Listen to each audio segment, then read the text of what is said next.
Red బుక్లో. So వాటిని కూడా ఒకసారి చదువుదాం, వాళ్ళ గురించి కూడా డిస్కస్ చేద్దాం. Next, Paulraj IG. సో ఇందాక ఆల్రెడీ చదివాం మనం. ఐఏఎస్లు సాయి గారు ఒకసారి మీరు చూడండి. అత్యంత వివాదాస్పద వ్యక్తిగా ధర్మారెడ్డికి పేరు వచ్చింది. రకరకాల కారణాలు ఉన్నాయి. సో అన్ని అలిగేషన్స్ వచ్చిన తర్వాత ఆయన మారిస్తే బాగుండేది.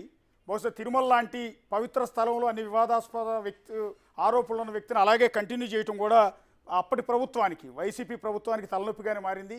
సో ధర్మారెడ్డి ప్రస్తుతం వెళ్ళిపోతాను లీవ్ మీద అన్నా కూడా అధికారులు ప్రస్తుతం లీవ్ ఇస్తున్నట్టు లేదు కొత్త ప్రభుత్వం. సో ఆయన మీద విచారణ జరిపించే ఉద్దేశం ఉన్నట్టుంది. సో అందుకని రెడ్ బుక్లో ధర్మారెడ్డి పేరు చాలా కీలకం ఉంది. అందులోని టీటీడీ అనేది అన్ని పార్టీలకు, రాష్ట్రంలో ఉన్న ప్రజలందరికీ కూడా ఏదో ఒక రకంగా సంబంధం ఉంటుంది. దర్శనానికి వెళ్ళే ప్రతి భక్తుడు ఓన్ చేసుకుంటారు తిరుమల కొండ. సో ఆ కొండని శాసించే పొజిషన్లో అర్హత లేని వ్యక్తిని ఇక్కడ నిల్చోబెట్టారు. అది కూడా వైసీపీకి అనుకూలంగా పనిచేసే వ్యక్తి కాబట్టి అర్హత లేకపోయినా డిఫెన్స్ నుంచి పట్టుకొచ్చి తీసుకొచ్చి ఇక్కడ ఈఓన్ చేసేశారు. ఐఏఎస్ని చేయాల్సిన చోట ఈ విధంగా డిఫెన్స్కి సంబంధించిన వ్యక్తిని నియమించారు అన్న అలిగేషన్. నిన్న మొన్న వెళ్ళి పోలీస్ స్టేషన్ దగ్గర ఆయన మీద విచారణ జరిపించాలంటూ జనసేన వాళ్ళు కంప్లైంట్ కూడా చేశారు. నెక్స్ట్, ముత్యాలరాజు సీఎంఓ మాజీ కార్యదర్శి. సాయి గారు బహుశా ఇది మీరు కూడా అప్పట్లో వార్తలు రాసి ఉంటారు, మీరు బ్రేకింగ్ చేస్తుంటారు ముత్యాలరాజు మీద. ఎందుకంటే సివిల్స్ ఫలితాలు వచ్చినప్పుడు ఆంధ్రప్రదేశ్కు సంబంధించిన ఒక తెలుగు వ్యక్తి సివిల్ ర్యాంక్స్లో మంచి ర్యాంక్ వచ్చింది ముత్యాలరాజుకి. బహుశా మచిలీపట్నం వరకు ఉంటాయింది నేటివ్. సో కృష్ణా జిల్లాకు సంబంధించి నెల్లూరు జిల్లా సరిగా ఎగ్జాక్ట్గా ఐడియా లేదు, కానీ నేను కూడా అది కవర్ చేసే ఆ వార్త. సో అతని ఇంటర్వ్యూలు కూడా చేశాం. బంటుమిల్లి అంట, కృష్ణా జిల్లా బంటుమిల్లికి సంబంధించిన వ్యక్తి, అంటే మచిలీపట్నానికి దగ్గరలో ఉన్న వ్యక్తి, ఒక తెలుగువాడు సివిల్ ర్యాంకర్, మంచి స్థానంలో మంచి ర్యాంక్ తెచ్చుకున్నాడంటూ ఆయన్ని పొగుడుతూ ఆయన ఫ్యామిలీ ఇంటర్వ్యూలు, ముత్యాలరాజు ఇంటర్వ్యూలు మనం కూడా చేశాం, బాగా గుర్తుంది నాకు. సో అలాంటి వ్యక్తి ఆ తర్వాత మంచి ఐఏఎస్ ఆఫీసర్గా పేరు వచ్చింది.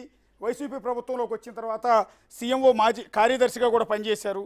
సో ఆయన మీద ప్రస్తుతం టీడీపీ అలిగేషన్స్ చేస్తోంది. సో ఆయన్ని రెడ్ బుక్లో ఎంటర్ చేసింది. నెక్స్ట్, శ్రీలక్ష్మి ఐఏఎస్ అధికారి, సీనియర్ ఐఏఎస్ అధికారి, పురపాలక శాఖ మాజీ కార్యదర్శి. ఆవిడ గురించి అందరికీ కూడా తెలుసు. ఒకప్పుడు చాలా పవర్ఫుల్ ఐఏఎస్ అధికారి.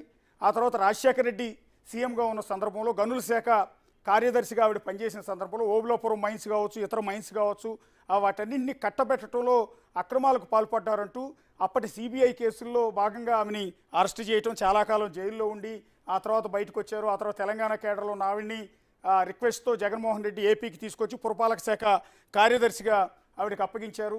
సో ఆవిడ ప్రస్తుతం వైసీపీకి అనుకూలంగా, అంటే తమను కావాలని తీసుకొచ్చి ఇక్కడ పెట్టారు కాబట్టి సో ఆవిడ మీద అలిగేషన్ చేస్తున్నారు తెలుగుదేశం పార్టీ నేతలు. రెడ్ బుక్లో ఆవిడ పేరు కూడా ఉంది. నెక్స్ట్, ధనుంజయ రెడ్డి గారు సీఎం మాజీ కార్యదర్శి, సీనియర్ ఐఏఎస్ అధికారి. ఆయన మీద కూడా ఇటు టీడీపీ నేతలు ఆరోపిస్తున్నారు, అటు వైసీపీ నేతలు కూడా ఆరోపిస్తూ ఉన్నారు. రెడ్ బుక్లో వీళ్ళు ఎంటర్ చేశారు.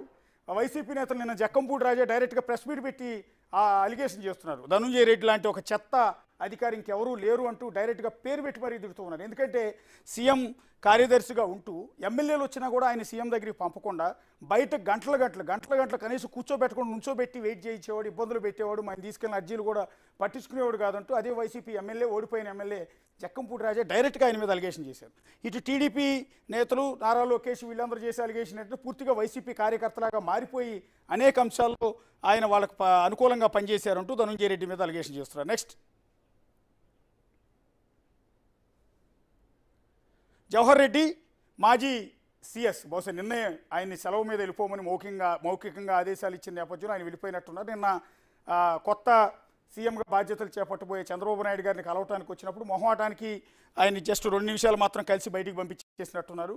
2 గంటలేమో ఆయన బయట వెయిట్ చేయించినట్టుగా కూడా తెలుస్తోంది. సో ఆయన మీద వెరీ మచ్ సీరియస్గా అటు చంద్రబాబు నాయుడు కావచ్చు, నారా లోకేష్, టీడీపీ నేతలంతా కూడా ఉన్నారు. ఎన్నికల సమయంలో కూడా పర్టికులర్గా ఆయన మీద అనేక అలిగేషన్స్ చేశారు. అటు బీజేపీ నేతలు పురంధేశ్వర్ కూడా ఆయన్ని తప్పించండి అంటూ ఎన్నికల కమిషన్కి ఫిర్యాదు చేశారు. ఎన్నికల సందర్భంలో పెన్షన్ల పంపిణీ చేయనీయకుండా తెలుగుదేశం పార్టీ ఆపిందన్న ఆ నిందని వాళ్ళ మీద వేసే ఉద్దేశంలో భాగంగా 38 మంది మహిళలు, వృద్ధులు ఎవరైతే ఉన్నారో పెన్షన్ కోసం ఎండలో వచ్చి వాళ్ళ చావుకు కారణమైంది జవహర్ రెడ్డి అంటూ టీడీపీ ఆరోపిస్తుంది. ఇదంతా కూడా టీడీపీ వల్లే పెన్షన్లు అయిపోయాయనేది జనాల్లోకి రుద్దే ఉద్దేశంలో భాగంగా కుట్ర చేశారు. కాబట్టి జవహర్ రెడ్డిని రెడ్ బుక్లో ఫస్ట్ టాప్ ప్రయారిటీలో ఉంచడం అనేది జరిగింది. సో ఇది ఐఏఎస్లను చూసాం, ఐపీఎస్లను చూసాం. నెక్స్ట్ సంజయ్, సిఐడి మాజీ చీఫ్, ఆయన కూడా రీసెంట్గా తీవ్రమైన అలిగేషన్స్ ఎదుర్కొన్నారు. సో చంద్రబాబు నాయుడు మీద కేసులు కావచ్చు, చంద్రబాబు నాయుడు అరెస్ట్ కావచ్చు, అనేక పరిణామాలు. అంతకుముందు సిఐడి చీఫ్గా ఉన్న పివి సునీల్ని తప్పించి